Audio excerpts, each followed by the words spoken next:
Are you a fan of the No Dishes podcast? Be sure to check out our Patreon, where you can find exclusive merch and perks, and join the Clean Plate Club, our Facebook group where you can connect with other fans of the No Dishes podcast, share your favorite moments from the most recent episodes, and submit questions for upcoming guests.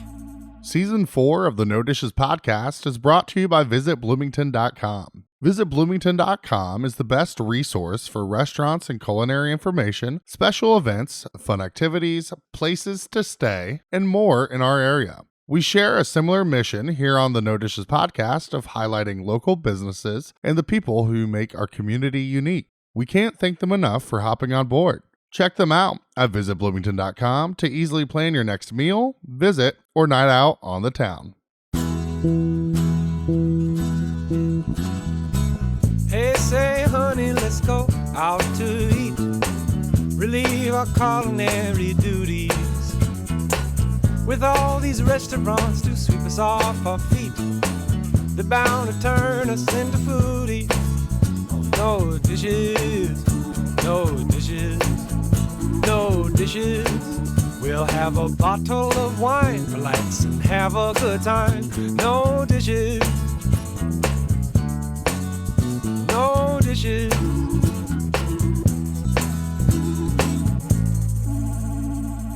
Thanks for being here, guys. I really appreciate it. I'm excited to talk all things Backdoor and Smoove and Toby. Yeah, thanks for having us. Yeah, thank you. Well, so let's dive right in. You guys both are associated with the Backdoor owner and manager. Is that right? Yeah. I mean, I like to call Toby my GM, but I don't know. He can pick whatever title he wants, really. Okay, I like that. There's you're gonna get creative with it and just be like director of being a badass or something like that. I usually tell people I'm the office manager. You're selling yourself limits short. my responsibility to some extent, you know. He's modest. He's like junior vice president. Okay, I know Of the that. office. I've played cards with Toby a few times, which is how we met, and just doesn't. I feel like you have a lot that you've accomplished and could talk about, and you're very humble and modest. So I think that's very fitting. Yeah, I've never played cards with Toby, but I feel like he has a poker face. Oh, I think I've paid his rent a couple of times. Well, so let's dive right into Backdoor just celebrated 10 years, which is really cool. So tell us kind of about what was the celebration this past weekend or 2 weekends ago? I don't even remember. It just happened. It the wasn't 4th? this past one. It was the first weekend Before. in March. So yeah, what did you guys do to kind of celebrate 10 years? That's an incredible amount of time to be open and thriving and being, a great space in the community. I mean, we had a big party. All right. I like it. You're like, hey, that's the only way to celebrate 10 years is throwing a big shindig. And everyone I talked to that went, I wasn't able to go. I'm big. Sometimes I knew it was just going to be packed every single night. And I can, the Sunday night karaoke is good and mellow for me, but I know it can be a little more packed on some of the Friday and Saturday nights, to say the least. Well, so how did Backdoor even come to be? How did it open? What made you decide that you wanted to open it up? Oh, sorry, I'm recovering from a sinus infection. There were a lot of things that kind of happened all at once to me, and I had 3 different people approach me about opening this within the span of like a month.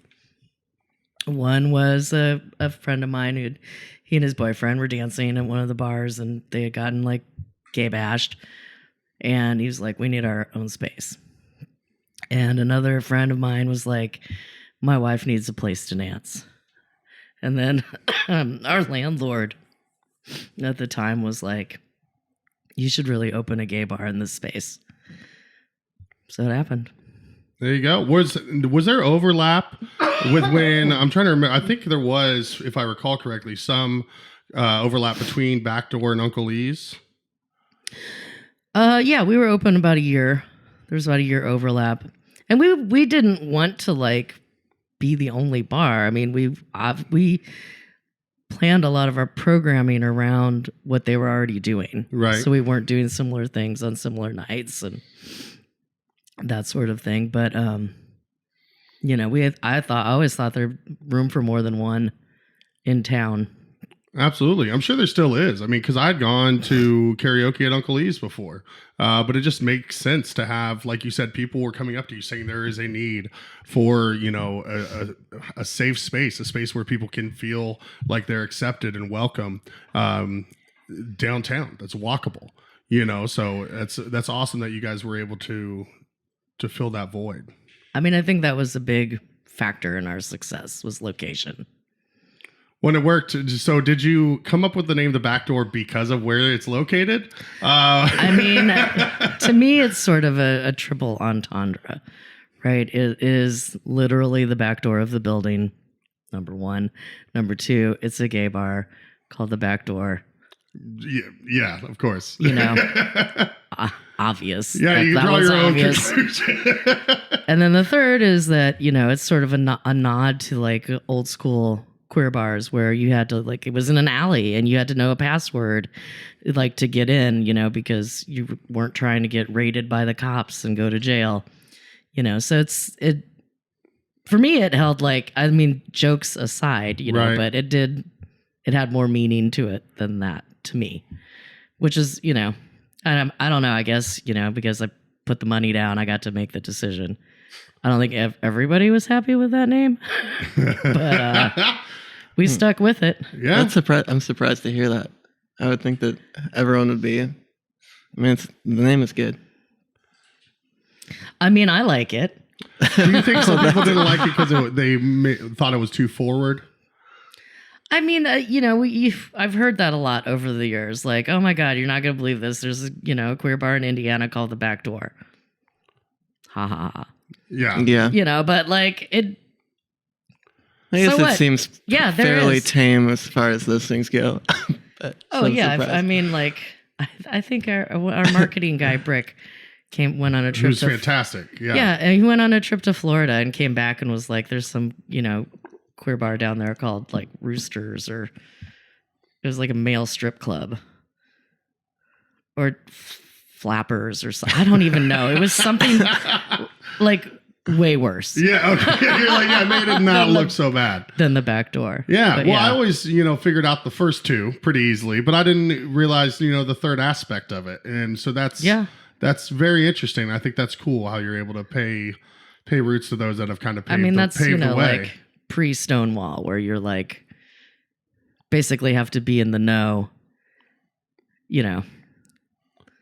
I mean, not like a speakeasy, but sort of along the same lines. I mean, when things were underground. Yeah. Because you didn't want to die or like be fired or lose your family. You know, I mean, there were bigger things at stake. Absolutely. You know, and a lot of those things, sadly, are still at stake.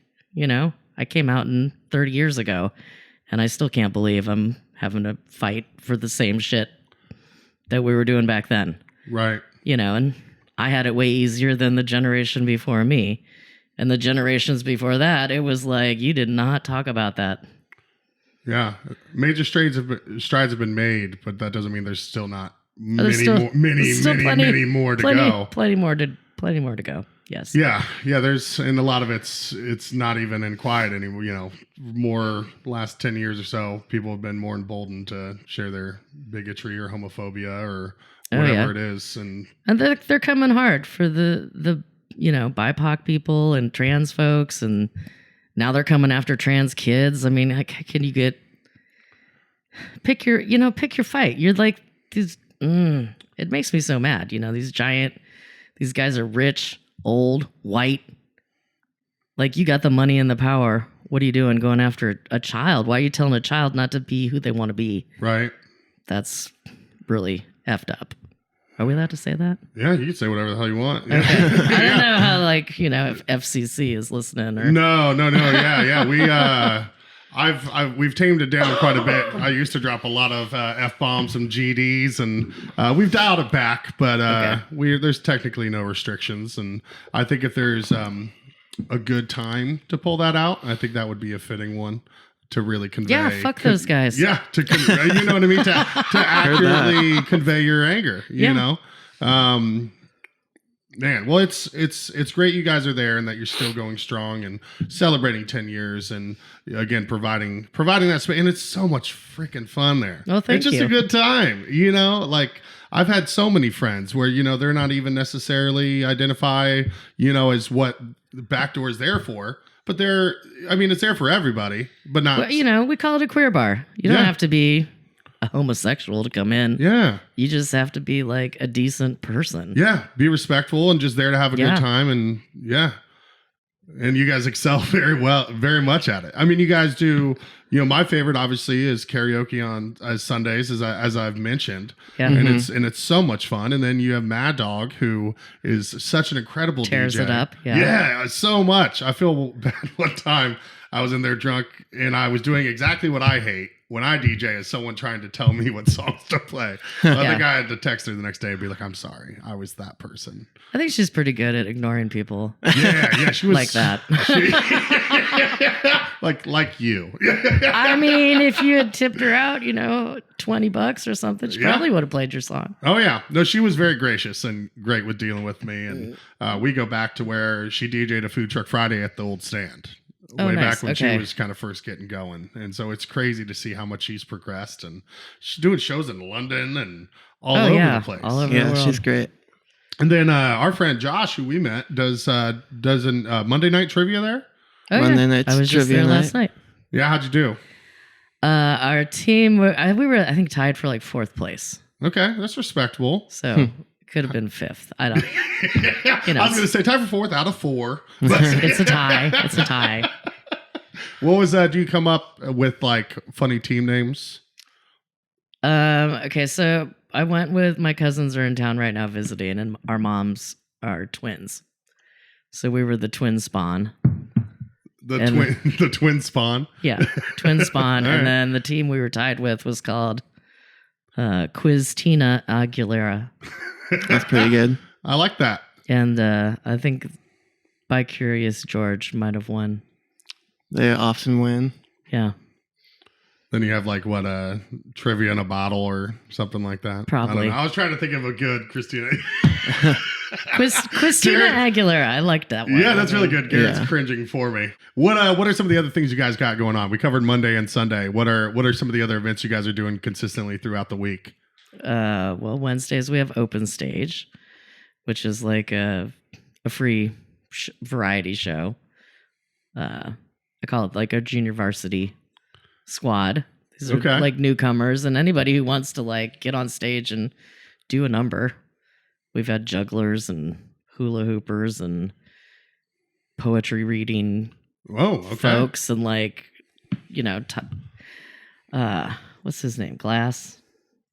Ted Glass, the comedian. Comedian Todd Glass? Todd Glass. He did an open stage? He came to open stage Really? one night. This is many, many years ago, and got booed. He's professional touring comedian. Yeah, He's pretty weird. he is pretty weird, and I think love him, they were but expecting to see like a drag queen, and and then he shows up and does some comedy, and they're like, "Who is this guy?" Like nobody knew who he was, except like one person who told me the next day, like, "Oh my god." Do you know who that was? And he got booed. Yeah. Oh my god, that's so funny. Yeah. Usually people are a lot nicer. Yeah, I was going to say, I feel like people don't often boo anything. No, yeah. Well, again, it's a very inclusive space. Yeah, surprising. This was many years ago, and we've, had some rough patches with hosts that weren't very nice. But that is not the case usually. It's usually a very supporting environment. And, we cheer for everyone, and that's how it goes. It's nice that you have that for people to kind of cut their teeth wanting to get into something without, the very high barrier of entry of like, I don't know, you have to perform in front of a crowd, whatever it is you're doing, to really kind of get it down before you're ready for the big show. Oh, yeah, 100%. I think one of the women I worked with when I DJ'd at Night Moves often did the open show. I can't remember what. We have dancers come through and burlesque people, and we got a poll. There you go. With some grant money. One of the good things to come from COVID, right? One of the only good things to come from COVID was our stripper bowl. I love that so much. But there's a lot of people like to come, and we do like some weekend shows. We featured that, or like other sort of aerial things. So anybody for the open show, you can do stand up, you can do poetry, you can do burlesque, you can kind of whatever it is that you want to perform in front of people. There's not really restrictions. You just have to sign up and be there on time, and the basics. I think send your music or anything you have in advance. Sweet, I love that. What? So that you said that's Wednesdays? That's Wednesdays at 10. So our Tuesdays a chill night. Tuesday's a pretty chill night. It's Tuesday. I don't. Yeah, we're still. We've been trying to find our Tuesday thing forever, and we used to do drink and draw, but then we kind of took that away after COVID because there was like too many people touching things and sharing things, and it's like I don't know. This is a best idea. And I don't want to turn into a super spreader. No. No. So we're working on Tuesday programming still. There's got to be some play off of like $2 Tuesdays you can do. It's $2 off liquor, so we have that. There's specials. Yeah, stop by. Maybe just not entertainment. Or hey, that's another opportunity where you can be the entertainment with enough $2 drinks. Yeah. I mean, you never know. What about? All right, so get us. We're leading into the weekend. Thursday. What are we doing at the back door? Thursday, we usually have some kind of either like a benefit show or dance party or something, special. To draw people in, but it kind of rotating. Yeah, we've been doing some stuff with Cicada Cinema. Show movie. Having some movie nights on Thursdays. Oh, nice. Are you familiar with Cicada Cinema at all? I'm not. I mean, I think if I've seen anything, it's just been through promotions at the back door. Mm-hmm. Yeah, they show movies at a bunch of different places all over town, and it's really thoughtful programming, and so we've been happy to... they do a great job curating the movies, and a lot of old school stuff that I remember seeing in a theater a million years ago, and it's good.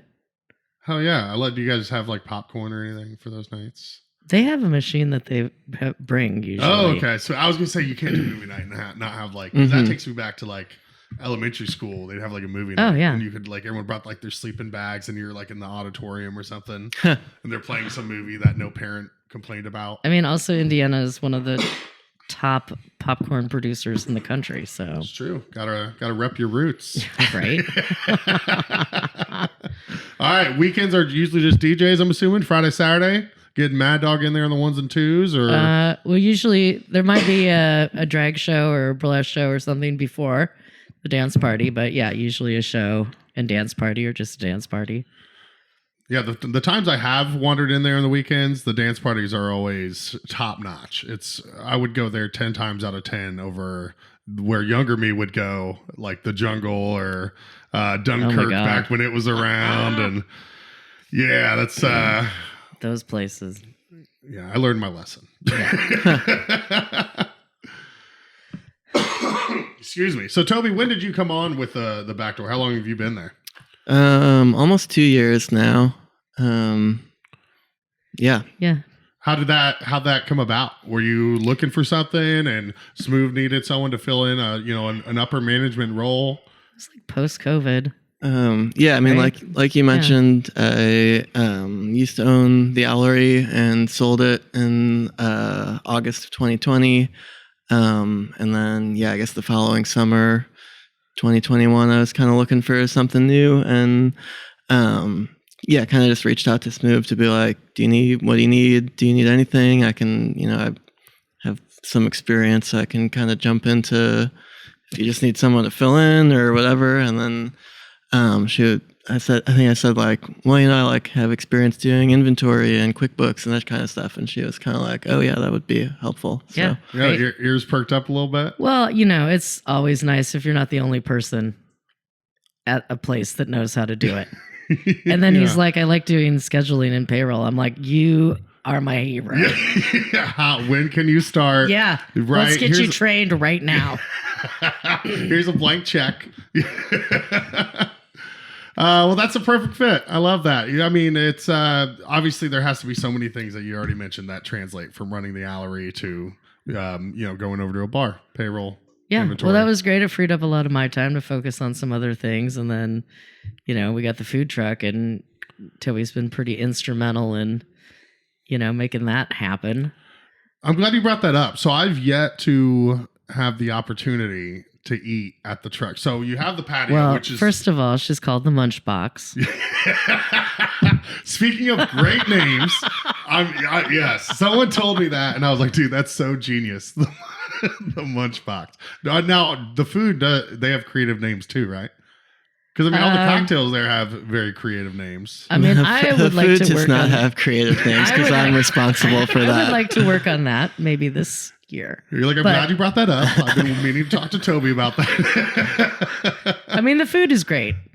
I've heard nothing but good things. Yeah. It's just, I don't think when I've been there, it's been open. Which it's not usually open on a Sunday night, right? It's more of a weekend thing. We were open on Sundays last summer. But we started in about June.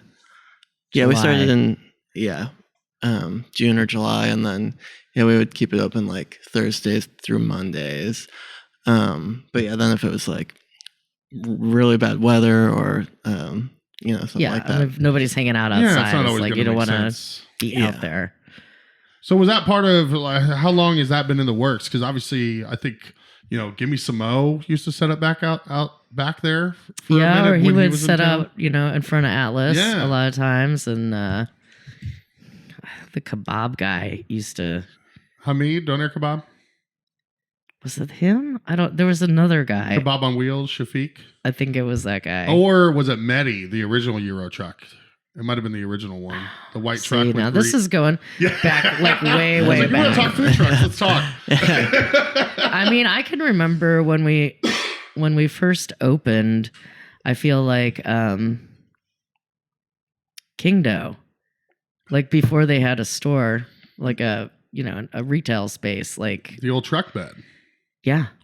That crazy like cob oven or whatever that was, and they would come and like make pizzas for people, and that was nuts. They'd come to Food Truck Friday, before they had brick and mortar and sell out. Every single time. Yeah, because they could only prep up so much dough. Mm-hmm. But like the thing with where you guys are, and now with Blockhouse and Atlas, but Atlas for the longest time, what they had Happy Pig for a bit when like oh my Nardi god, was Happy that. Pig.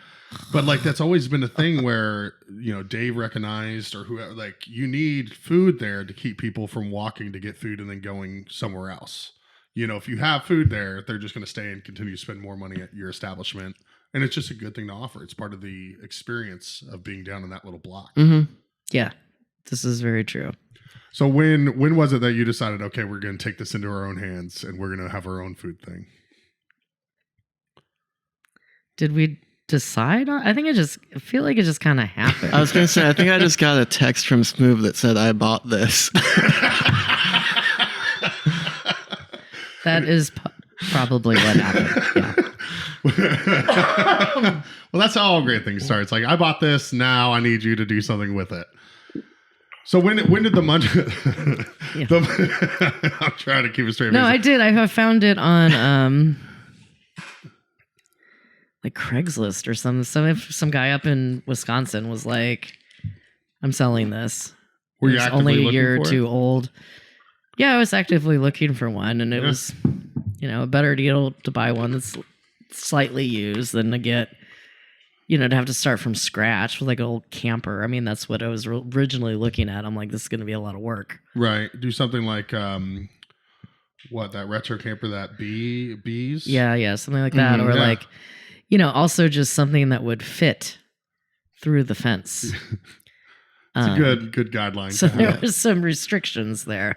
So is it a intended like a small food trailer? Is that what it was like when you bought it? Was it being sold? It's like a small food trailer. Yeah. Mm-hmm. Sweet. And then so what's on the menu? What are people able to find? We do a couple different like kind of variations on a grilled cheese. We do a grilled cheese that has marinara sauce and mozzarella sticks inside. We do like an elote melt that has like kind of like street corn and cheese and jalapenos. We do fries with, well, you can just get fries, or you can get fries with like chipotle mayo and queso fresco and scallions, which is I think my favorite thing to do. We had a waffle maker. We had a savory waffle on the menu, which I think is really good. We didn't sell a ton of them. I don't know if it was maybe just a little too. It's hard I to also tell. thought they were very good. Fork and knife while you're eating, or while you're out drinking, type thing. Fork and knife, you could pick it up, but I think people just seem a little. Maybe it's just a marketing problem. I think people seem a little bit confused about what it was. I think it needs to just be half the size that it was, and then something that you could pick up with your hand, A little more approachable, and it would be easier. Yeah, well, that's what But I mean. that was also very good. What was in that one? Cheddar cheese, scallions, bacon bits, potatoes, like shredded hash browns. So kind of like, like cheese, onion, potato in waffle batter, and then topped with sour cream and maple syrup. So sweet and savory, kind of. Right up my alley. I love all. I mean, I would just skip the syrup and. Yeah, just the cream. I've had very few things that were Sour not enhanced by syrup, though. You know what I mean? I mean, fair. I've never put something else like syrup on something and been like, I wish I didn't put syrup on there. Yeah, I think but you're saying whichever way you want to do it. Yeah, I think it works. I'm saying it was very good on its own without. Okay, all right. I have a huge sweet tooth, so I'm like. I mean, I do too, but I gotta watch my sugar. So yeah, I should. Probably I'm like, do that. I still want it. But you don't need it. I still want it. You're looking out for my health. I appreciate it. I knew you had my best interest at heart. So yeah, I mean, I think even the regular grilled cheese was good, and it comes with like spinach and tomato on it. So it's jazzed up. And, a little bougie. Yeah, nice bread. That always helps. Focaccia. I don't know. I'm taking I don't know what I don't know what kind it was. It's like the bread that I like is the Torino or Toronto panini, like the big panini bread. I don't know. I think it's good. I think it's Toronto does great stuff. Yeah. Yeah. So is it pretty much open any night that you're planning on being busy? We closed it down for winter because there's no heat really out there. We could, can't keep the triple sink going when all the water's frozen. Yeah, that's a good call. Makes sense. So how soon are you expected to reopen it here in about a month or so? Yeah, well, I was actually meaning to tell you, I think of the month? I was thinking probably 420 would be a good day to open it. It's Thursday. I would like to open earlier, but we will talk. It will be open soon. We can have business meetings here. I'll just be a fly on the wall. Yeah. I want to see the dynamic. That's only a couple weeks away already. I know. Crazy. Dude, it's nuts. We're like first Food Truck Fridays 4/7, April 2nd. I'm just like, it's coming up so hard. quick. April, the weather can really go either way, Yeah, doing a weekly outdoor event is tough. I'm not excited. I mean, I'm excited about it, but I'm not excited for when you have everything planned and you're all pumped, and then the weather changes last second on you. Yeah, you have vendors pissed. You have a band pissed, and yeah. Yeah, that is the thing. Well, I'm excited for when it gets back open because I want to come try it out. And couple more weeks. I feel like I'm slacking as being a local foodie, not being able to talk about the Munch Box. So I'll have to check that. I mean, you're pretty busy yourself, so I know you. Yeah. Right. I'm trying. I'm down. And this one is pretty much late night. Well, and even I'm good with late. What are you? You think I'm in bed at night every night at night? I don't know. Maybe. I know. Well, no, I still even as I've stopped drinking, I still love going out and being social, and I love so many people that are at the back door, from fat kid to Haley to anybody. It's such a welcoming, fun environment that I don't need to have a drink to go out there to have fun. And if there's food for me to stuff my face with, it's even more incentive. Everybody's gonna be like, who's that guy not drinking in the corner just with 3 entrees? It'll be you. Yeah, you gotta make I'm doing my due diligence for the people. Right. I gotta report back. So it's a tough job. So do you get into mocktails or NA beers at all? Because we have been trying to kind of expand. I'd say we do get a fair amount of people that are not drinking, and we try to We have half our board dedicated to mocktails at the moment. Nice. Yeah, I've been so Leah at Elm has made me some really good mocktails. Doug at Farm has suggested saying he's got some, like, now they're making stuff that's like 0 proof and it's not, but it like tastes like it. And so I'm kind of torn on that. I feel like if I went and had something that tasted like an old fashioned, it would just make me want to have the real thing. Right. Right. And so like I'll do a mocktail at dinner, but it tastes just like a nice drink. It doesn't make me think like alcohol, Mm-hmm. And then the NA beer thing, it's kind of the same thing. I feel like if I drank NA beer, I would just be like, okay, I want a real beer. So that makes sense. I haven't even tried an NA beer. I don't really have a desire to. I mean, even when I was drinking, I wasn't drinking a whole lot of beer anymore. I kind of burnt myself out on it when I was like 21, 22, 23. And, grew up and drank liquor like an adult. No, I got into like gins and wines and all that fun stuff. And, you have a year where you're drinking gin, then you move on to single malt scotches. And it's always fun to dive into the different areas. But I am really appreciative, though, when there are mocktail options that aren't, it's not supposed to taste like booze. Like what the stuff Doug was telling me about, I don't think that really appeals to me. If it's just going to taste like it, Mm-hmm.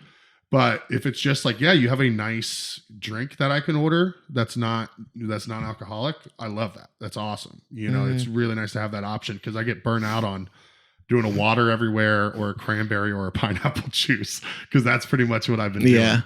Yeah. So when you guys did, part of having the Munch Box out there is you redid the whole patio too. Like that, I mean, wasn't that within the last couple of years where you guys really revamped everything out there? That was a COVID project. There was a giant ramp that went around the perimeter and took up a ton of space.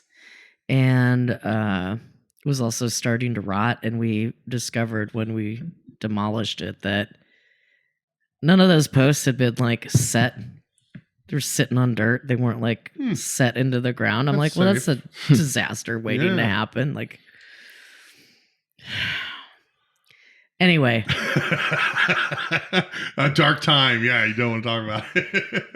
We took that out. We put in a lift instead. So it's still accessible for folks that need a mobility aid. And we kind of were able to like double our patio space almost. So even and we did save the Golden Girls. They're still there. They're still there. We just cut that part of the fence and hung it up somewhere else. I guess I didn't even realize that's how you did that because I did realize like, oh, that's still there. Yeah. That's cool. You're able to save that. Yeah. Oh, I mean, we had put a picture up of like the construction, and the fence was sort of like apart. Just like leaning up against a wall or something, and people were like, can I have that if you're getting rid of it? And I'm like, bitch, no. We made the effort to save it so we could put it back up. Right. Yeah. Well, at least that means people liked it a lot and they wanted. Yeah. So that made it back. The Nyan cat also survived. What's the Nyan cat? Oh, it was like a internet thing from 2013 time when we opened. I'm picturing what I think it's just like this cat that like it's like a space cat kind of zigzags. Yeah. Okay. All right. Yeah. I think I know exactly. What it is. It's not that exciting. Isn't the cat made out of like a Pop-Tart or something? Like a pastry? Like the body of it is like a pastry or a Pop-Tart or something? It's sort of rainbow looks coming like out of it? Yeah. That's what I'm picturing. Well, the rainbow part. I don't know about the Pop-Tart thing. Normally, I would recognize a baked good. The rainbow is definitely coming out of it. Whether or not it's a Pop-Tart, I couldn't say. But I was gonna say you're the one with the computer there. I'm trying to lead you guys down the path of the right answer. Oh, okay. It is made out of a Pop-Tart. It's a Pop-Tart. You're like, I already looked at it. I feel like we're really letting you down. Yeah. Both times you've interjected. He works with me enough. He's used to being let down. Thank you for trying. Yeah. Well, anyway, the lift is awesome. I'm sure that wasn't cheap, so that's nice that you guys still made sure that was included to really, again, for anybody to be able to come enjoy all the fun stuff going on at Backdoor. And that it's just such a fun, it's almost like everything's so colorful. It's almost like a beach vibe on the patio. I don't know if that was intentional. I mean, I wanted it to be colorful and like, gay as fuck. Yeah. So I think I succeeded in Yeah. that. Yeah. I don't think there's any subtlety in it. It's good. Like once you step through those doors, Yeah. You know where you're at. you know where you are. Yeah. It's the furthest thing from Kilroy's as possible. Yeah. Like, and that's exactly what the hell we want it to be. Yeah, exactly. We need our own space. Oh, yeah. Well, cool. I think we'll take a quick break if that works for you guys, and we'll come right back. Sure. Introducing Constellation Stage and Screen, Bloomington's newest professional theater and film company. On stage next, Constellation presents American Fast, a riveting new sports drama playing March 23rd through April 8th at the Ted Jones Playhouse. 21-year-old college basketball sensation Katie Salama makes it to March Madness, only to become a national news story when she lies about observing the Muslim fast while competing in the tournament. See this thrilling new basketball drama, American Fast, on stage March 23rd through April 8th in downtown Bloomington. Find tickets at constellation.org. Did you know the Chocolate Mousse has a second Bloomington location? Located next to Buffalo's on Indiana Avenue, not only can you find our famous homemade ice cream, but we also have a full coffee menu featuring locally roasted Brown County coffee and delicious vegan and gluten-free treats from our friends at Rainbow Bakery. Skip the line and order ahead at moosebtown.com 7 days a week. Open early at 8 a.m. Monday through Friday. It's the perfect early morning stop, midday pick-me-up, or late night snack. All right, we're back. Had a good break. Got to refill on some water. I realized when we're talking during the break, I didn't get a dive into kind of your guys' individual stories and what brought you to this point, sitting here today and living in Bloomington and, being GM of Backdoor and owning the Backdoor. So Smoove, I'll start with you kind of, I guess, where are you from and do you have history doing some of the stuff that you're doing now before? I'm sort of from all over. I will, I guess, claim the Midwest as the most of those places. But I lived in Chicago, I lived in San Francisco, I lived in Europe. It's been a whole mixture of things. So I don't have any one place. I feel like Bloomington is my hometown, Cool. even though I wasn't born here. Claim it. Hell yeah. Yeah, it's the longest I've lived in any one place. So, and then do I have experience? I majored in math. So I worked at Dairy Queen when I was in high school, the one on the south side. Oh, the one here. Okay. Yeah. I ate 2 foot-long hot dogs one day at lunch and didn't feel so great. And then was like, why did I have 2 feet of hot dog inside me? That's part of the problem here. That is the problem here. Not part. That is the problem. Full 2 feet of problem. Should have stopped at 1. Maybe 1.5. Maybe. I had to go the distance. Did you have to call off the rest of your shift? I spent a lot of time in the bathroom on that shift. I would imagine. So, are they hot dogs or like coney dogs, like chili dogs? They were just hot dogs. Okay. I do it Chicago style with just mustard. Keep it neat. Keep it easy. But yeah, that was 1 foot too many of hot dog. So I worked at Dairy Queen, and then I worked very briefly as a server at a country club. The one here or a different one? A different one, and that was terrible. Yeah. But then I didn't really work in this. I worked in the financial industry after I graduated from college, so I didn't really have any experience running a bar or working at one. My only experience had been, as a patron, which is very different. But you also know what you want when you go into a place. I do, and that does help. And I'm a fun person, so I know what, fun people like to do and like what people want to hang out and do. And there was a lot of, trial by fire. You're just thrown into it and like, okay, I hope I don't get too burned here, but Seems like you're making it out okay. The first few years were whew, you know, you're like, is this really working? Like, what are we doing? Then you get through those and you find out you have a ramp on dirt. And I mean, I think that, you know, initially, you know, we had a strong opening and then, you know, we only had beer and wine, which, you know, I was like, nobody wants to dance and like do shots of wine. Like that's not a thing True. people want to do. yeah, I forgot that you were beer and wine to start. That's tough. So that's really when, tough. you know, I was like, okay, we need to get a liquor license, right? And which they call a three-way. Yeah. And this is the best, like, pinnacle probably of my professional career is this email that I sent to my alcohol lawyer and my real estate guy. And the subject line is just said backdoor three-way. And those guys answered so quick. And, you know, that's when you're opening immediately. I'd probably imagine. like a month later or 6 weeks later, we had a three-way. Nice. There you go. And it happened to it happened on Madonna's birthday. So I feel like, you know, the gay gods were blessing us. Looking down on you. Yeah. Absolutely. Yeah. So did you see? So how far into it when you opened? Did you get the three-way? Well, we opened in February and we had it by August. Oh, so you didn't go a full year with the two-way? No, I was like, this isn't gonna work. Yeah. Well, that's good. You saw the writing on the wall that soon, Right. You know. So that changed. That was a game changer. And then from there on out, it was pretty much, you know, the spot to be. What were some? You said those first few years were rough. What were some of the things that kind of came up that you weren't expecting, or challenges that you came across? Well,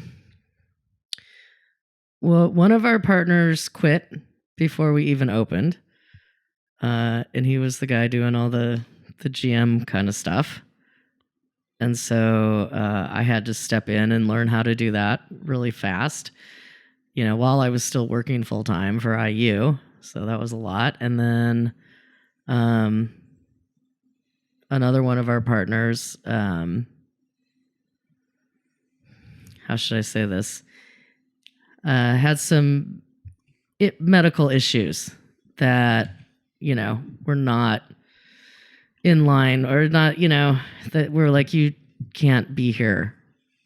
They were doing dangerous things and, you know, had some problems that we didn't know about, you know, and that was scary and hard also because this person was a very good friend, you know, but we didn't know it at the time that they had a brain tumor and that was like kind of making them crazy because putting pressure on just parts of their brain where like decisions were not being processed correctly. And, you know, but then they're also like getting crazy wasted and like throwing glassware around the bar at people. I'm like, no, we can't do this. Right.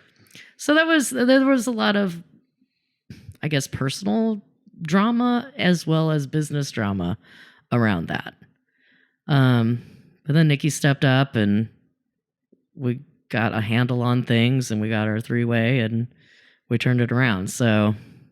Oh, wow. So that was all in the first 6 months then. If you turned it around, got your three-way. That's a lot. Yeah. Yeah. Yeah. It was, I'm telling you, it was a lot. I can see why you talked about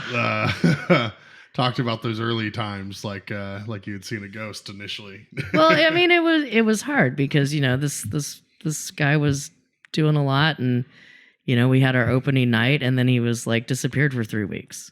Yeah. Wow. And we didn't know like who our liquor reps were. We didn't know like anything really. We were just like scrambling just to like keep it going. I'm like, who does that? You know, it's like you have the baby and then you throw it out right immediately. I mean, that's how it works if you want to like raise it right and have it grow. It's hard enough with a new business when everyone's on point, let alone when you're dealing with some of those issues as well. So I'm glad you kept fighting through, and we fought through. We're still here 10 years later. Yeah. Whoop whoop. Yep. Whoop whoop. Real quick, because I can't not talk ice cream a little bit more. I mean, you guys save our ass every Pride. Oh, the ice deliveries? Yeah. Oh, dude, those are always fun, man. You know, all the big parties.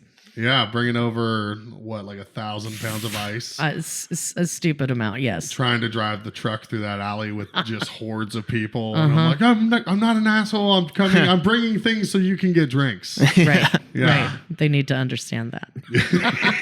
Yeah, this is for you. You want ice in your cocktail?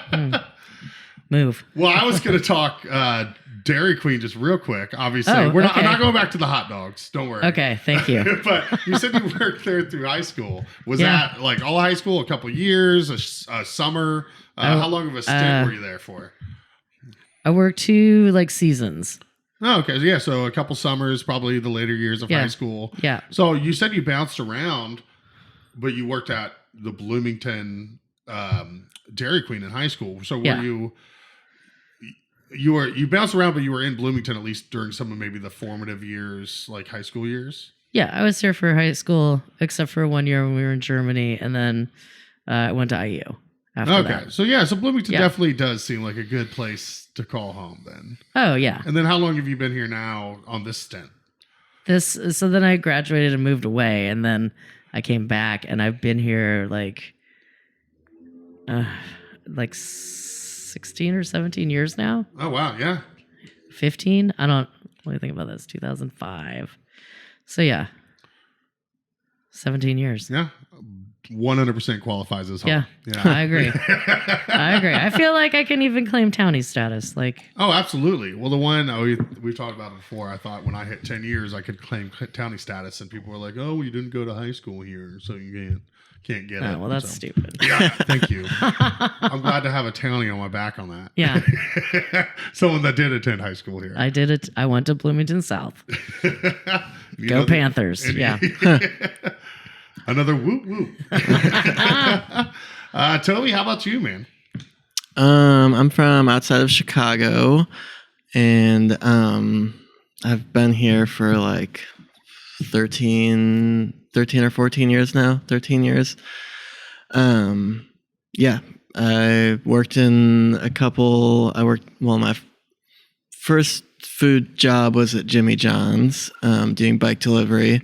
Freaky fast. We were freaky fast. They will come in with a timer and make sure that you can make a sandwich in under 25 seconds. Really? Yeah.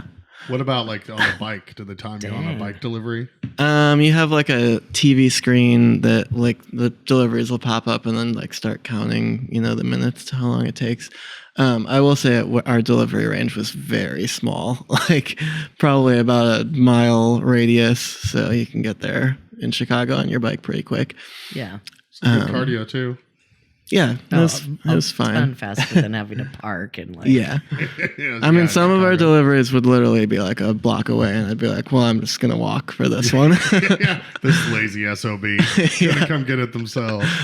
So yeah, I did that. I worked at a pizza place in Chicago a little bit. Then I met my partner who lived here and started dating them, and moved here, and we're still dating.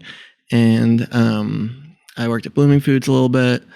And then, yeah, like I mentioned earlier, my partner and I opened the Owlery about 11 years ago, probably. Wow. And yeah, did that up until a couple years ago when we sold it after, COVID stuff. Yeah, now I'm at the back door. Yeah. So wait. So you came to Bloomington because of your partner? I mean, yeah, basically he lived here, and so I'd come visit and made friends here, and it's a great town. Yeah. Well, I'm always interested in what brought people here initially, and then everyone usually gets sucked in, but it's like, what was that initial draw, So what was it that made you guys decide to open up a vegetarian restaurant? Did you just see that there wasn't one and figured who better to fill the need? Yeah, we just felt like there was kind of a need for it. There wasn't anything like some places we liked in other cities that we'd been to, and we kind of just said like, there's something that we kind of talked about, and then there was a space on Rogers that opened up that just had been a restaurant. It was one of those like converted house spaces. And we just thought like, is it the one like 4th and Rogers? Was like, that the like Soup's by the On? gas station? Yeah, where Soup's On not was? Soup's On, just a little bit next to that. Okay. It was called Yeah. Ragazzi Arts Cafe for a minute. Oh, yes. Okay. I don't And- recall this at all. I'm Yeah. intrigued. It's closer to 3rd. Okay. Oh, It's yeah, like a between 3rd and house. 4th. It's next to Far Gallery, yeah. Okay. now. right? Yeah. Yeah. Right around there. And yeah, just kind of seemed like small enough that it would be achievable. And yeah, just kind of went for it. And we were there for about 9 months. And then the building got sold. And then they didn't want to have a restaurant there anymore. And then we moved to the square after that. That's cool. I had no idea it started somewhere before the square. I thought it was always just in that spot. Yeah, Mhm. same. Yeah, that's really cool. I mean, man. not very many people went when I was in that spot. Location. So what was those early years like? Were you once you moved to the square, did you notice a right away you were super busy all the time because of the location, or did it really take some time of people getting to know that you were there and that you were, even for people that may not be vegan or vegetarian, that you had like really good freaking food? Yeah, I mean, it definitely helped a lot moving to that location, and yeah, just kind of tried to slowly get better in any ways that we could. And yeah, I mean, the first couple of years there, we were basically breaking even, working a lot, and then kind of started to figure out just how to, just kind of continually trying to make better food and have better service. And I feel like, just kind of kept picking up gradually there. I wouldn't say there's like one thing that happened or anything like that, but I mean, I guess about halfway through being there, we had someone who was working there who kind of helped us like revamp the menu and brought on some new things. And then after that, things really worked, I would say, relatively smoothly from there on out. Obviously, it's always a lot of work, but after that, things started to get to the point where it was like, okay, we're really doing it. Yeah, I mean, that's a long time to have. So, I mean, you had it for what, 10 years? Yeah, but yeah. I mean, just like we're saying for Backdoor, I mean, how many restaurants fail in their first 2 years of business? So, to open your own original concept and have it be sustained and successful for that long is so incredible and cool that like you obviously figured out something right. And I know exactly what you're talking about finally everything kind of clicking, where it's just like people always associate you're busy with you're making money. And it takes a while to figure out all the little things you have to get dialed in. Because even once it's all dialed in, you're hoping to make bars a little different, but they're at like 15%. And that's if everything's nice and tight. Yeah, which is much easier said than done. Yeah. Did you find yourself more creating fun food stuff, or just more doing the payroll stuff that we talked about, like what you're doing for Backdoor? We had someone at the Owlery who actually worked there longer than we did. She opened it with us and stayed there after we left, who always paid the bills and did payroll and stuff like that. So I was primarily in the kitchen and thinking about like organizing prep lists, doing inventory and ordering. Cooking. I kept at least one cooking shift the entire time we were open. Wow. That's good. Good oversight for an owner to have that shift in there where, nothing's going to slip by you if you're in there once a week. Humbles you. Dude. Oh, yeah. Well, yeah. You maintain that respect of what people are doing, I tried to bar back a couple times, and after like an hour, I'm like, "Can I go on break for like the rest of the night?" Like, you're like, you're all getting raises. Yeah. I'm like, I'm in my 40s. This is a young person's game. I did not want to do this. Hauling dishes, slinging ice. Absolutely.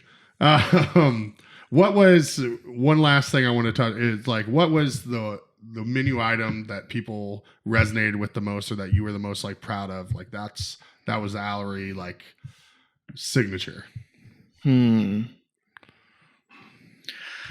Oh, I guess I don't know. I don't know if. Yeah. I mean, it's for like picking your me, favorite it was kid. like the fries with the poutine. Yeah, the poutine, absolutely. Yeah, I've had those, and I think the Reuben. Like that, and like there was a tofu bowl with peanut butter and something else in it. Well, and we I don't mentioned remember all with the stuff, but that was really good too. when we had Rainbow Bakery on, we were Oh, talking yeah. about the peanut butter crispy with the chocolate. Yeah. And I went over there when I did their Reuben hand pie and got one because apparently the Owlery stopped doing the bakery stuff, so they're like doing it in homage, which I thought was really, really cool. One other thing that we got the opportunity to work on together was you do a radio show on WTIU, Earth Eats. Well, I don't do a radio show, but I'm a producer on a radio show that Kate does. The modesty again. I know. I mean, I Take play credit for it, a Toby. very small part in Kate's wonderful radio show, Earth Eats. I've started to do a little bit more there, interviewing people, and we just get to talk about anything food related. I interviewed you about the chocolate mousse. I just went and did an interview at the Upland Wood Shop, and they kind of told me about how they make their sour beers. Yeah. And Who'd you interview with over there at Upland? Eli. Trying to think, man. Now I'm gonna out myself on like Eli's gonna be really, Jordan. You know who I am? Yeah. Do you edit this podcast? How does this work? Yeah, I set myself up for that one. Well, it was a lot of fun. Elijah, who does all of our ice cream production, got to chat with you for a while as well, and that was really cool. People usually don't get to come down to our warehouse, a production facility, so it was a lot of fun to kind of hosting you there, and you getting to chat with Elijah about how we make the ice cream and how we're pretty passionate about it. Like, yeah, we'd love to have all organic milk and have our own cow farm and all that, and you can't. That's not always feasible, but we, try to not cut corners where we can and just keep that product going that everybody's had for a while. And Earth Eats focuses. Is there a focus on food that's more locally grown, or is there an angle more than just food? To some extent, yeah, an angle on things that are either like sustainable or local, or have some sort of like a kind of social justice element to them is definitely like particularly, I think, things that Kate tends to gravitate towards. But really, it's just anything food related is something that we'll talk about. I interviewed Brick to talk about his food photography. Oh, nice. Okay. I don't know if you've seen any of Brick's wacky still life things that he does with like all these different foods, and they're usually like He was bored during the pandemic. I don't know how you would describe them. Well, but I've seen a lot of Brick's photography, and he's incredibly talented. Yeah. So talented for. I'm trying to think of the people he's done shots for, but they were like every time I'm like, dude, like crushing it. So I didn't know he's done food pictures, so I want to see those. And he's a baker. Oh, really? Yeah. So when he was during the pandemic, he would do these crazy, like almost like a collage. Where look like I can't even describe it. Like there's so much going on in this picture, but like he had made all the food in it. Right? All right. I'm going to have to go try to find that and scout that out. You know, he just came to me one day and was like, do you have anything pink in your boom boom room? And I'm like, yeah, obviously. I like got a bunch of pink things and gave them to him. I have no idea what he's doing with them. You didn't want to ask questions. I didn't want to ask questions. And then, I saw like the final product and I was like, wow, that's impressive. Hell yeah. Yeah. It's funny. So many things in the pink in that picture. No shortage of options to choose No, from. nope. Well, for anyone that wants to check it out, when is Earth Eats on? Oh gosh, I should know exactly, but it's on. I'm sorry. It's on really early on Saturday and in the afternoon on Sunday, and I can't remember the exact time. Well, that's good. But it's WTIU, also, right? Can you stream it? WFIU. WFIU. And yeah, you it's can television probably media. most people. It's in all the podcast apps, and eartheats.org is the website. So. Sweet. Yeah, they can find everything they need to know there. So, what are some of the places that you guys, like to frequent the community that maybe you're not only have great food, but you're also proud of, kind of where they stand and not shying away from issues? I mean, just food wise, I'm a huge fan of Cafe Pizzeria and the Trojan Horse and Nick's.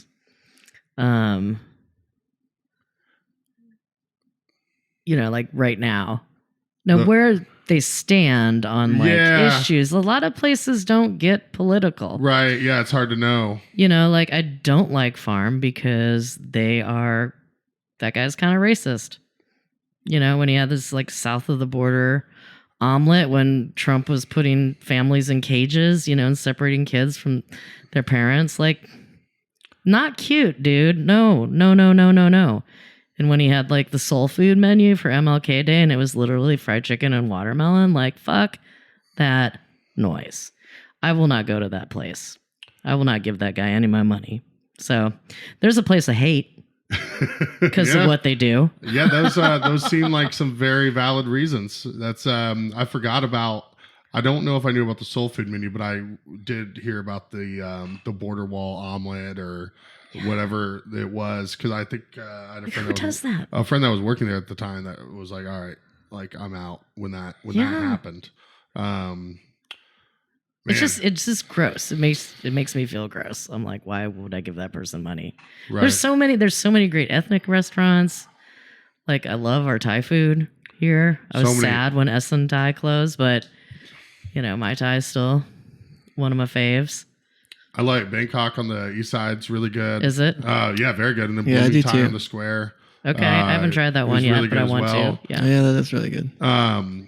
Where was Lovey, our owner at the Moose? Yeah, Lovey. Yeah.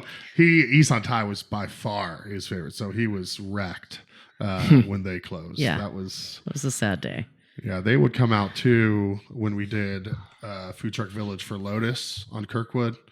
They'd come out and set up because it was nice. there. Okay, where Fat Dan's is, and they'd have it was great because we have no food trucks doing Thai, in Bloomington. So it was such a great addition, and it's Lotus, so you want cultural ethnic foods. I'm also glad you mentioned Cafe Pizzeria because that's such a good spot that I don't think we talk about. Garrett, have we talked about Cafe Pizzeria once on here yet? I don't think so. Yeah, Cafe Pizzeria is so good. They're so. I love the staff that's in there. They're so, because we've done trades with them before. They're just cool. They're just laid back. They're cool, and I love the crust and the sauce. Man, all right, so good. Because we're recording 4 straight hours here coming into this. So I was like, because I only ate, I don't know, at 2 o'clock. So I was like, I'm going to be starving by the time we're done. So I'm hoping, fingers crossed, Cafe Pizzeria is open late. Yeah, because that's going to be my move tonight, or my Smoove tonight. See what you did there? Yeah, sorry. Like I said before we record, I hate myself enough for all of us. So. Toby, how about you? What do you got? I think the place that we usually go the most is Asuka on the east side. Yeah, that place too. Yeah, it's really good. Yeah, I did carry out there a couple times when all you could really do was carry out, but I've never gone and done the full hibachi there. I also found out too a place. I think I only have 4 or 5 places in town I've never been to. Wow, I'm pretty sure. I think so. Have you been to the Bowl? Yeah. Oh yeah. I just went there. Old owners and new owners. Yeah. New ones. Well, yeah. I'm saying I had gone with both, but what was your experience like? Yeah. I loved it. Yeah, it's great. It was so good.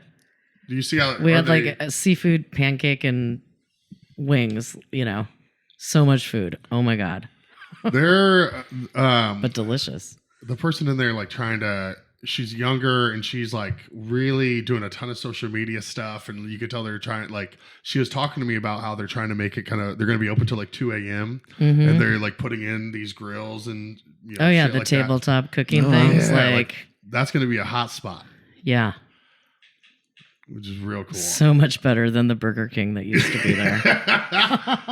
Well, I got really excited when the Bowl opened under the old owners. They were going to do drive-through, and they had Filipino spaghetti on there. And what? I love Filipino spaghetti. Johnny's Grub to Go does a great one. And then my buddy growing up, his dad was a chef and he cooked like a very similar version of it. And it was always my favorite spaghetti. And I didn't know what it was. Like I always thought it was just kind of sweet spaghetti. And then Ginger at Johnny's Grub to Go gave me some Filipino spaghetti. I'm like, this is it. I was like, this is what I've been missing. This is the spaghetti I've been missing my whole life. No, for real though. Yeah, I wrote a review like this long about my buddy Brad and his dad and how much I craved this spaghetti. And then one day it came back into my life and I was whole again. So that's great. Yeah, I just went there for the first time like I guess right before they closed for the season. It's good. Yeah. Yeah, I need to go back. I've only gone once. And it was you can only try so many things at once, you know? Yeah. One of these days I'll learn how to fix that. But until then. Do you guys, if you go out, are there any spots that you like to go out at all other than Backdoor? Like go out like partying? Yeah. Well, just have a drink, have a cocktail, maybe not necessarily to rip it. But Now that I work nights at Backdoor, I don't really go out to that many places otherwise. Yeah, it makes sense. Slowed down quite a bit myself. Yeah. Right. Yeah. It's yeah, I have, and it's been good. So sometimes you gotta check it. It's easy to get caught up in the good times. Yeah, I feel like I tend to save my going out for going on for like vacations where we'll really go for it with some fancy cocktails and stuff like that. Try to go to a show or something. Yeah. Right. I do the same thing, you know. Then I go every once in a while. I'll go to like Uptown Bar or something, you know, with friends and be like, this is like twice as much as I would pay at my own bar without my discount. You guys have very reasonable pricing. I think so. Yeah. You guys and the Vid might be the two best values as far as bang for your buck. But cool. Anything else you guys wanted to go over while I got you? And I've enjoyed so much hearing about your stories and Backdoor celebrating 10 years. And then what about Pride Fest? Do you guys always packed? We mentioned us bringing ice by, and you guys, it's insane. It's a madhouse in there when Pride's going on. I mean, it's great because, you know, we're busy, like very busy that day, and like, you know, can usually pay a few extra bills from that.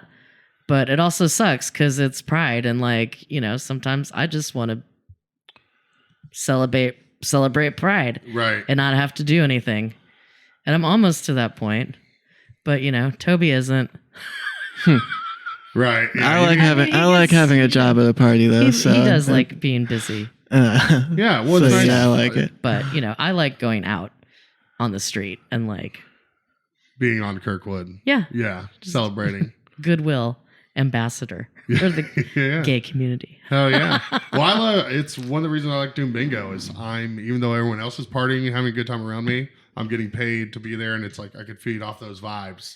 But I get that. It's nice when you have people that you can trust to run the show so you can go enjoy and celebrate Pride.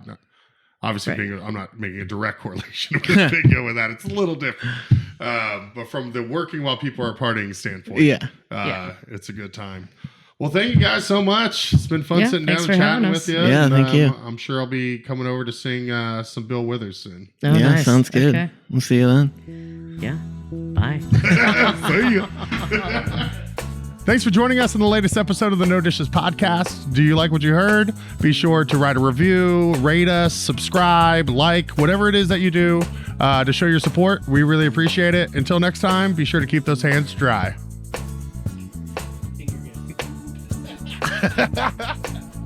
This episode of the No Dishes podcast was recorded, edited, and produced by Garrett Portinga of Green Hat Media in beautiful downtown Bloomington, Indiana. No dishes.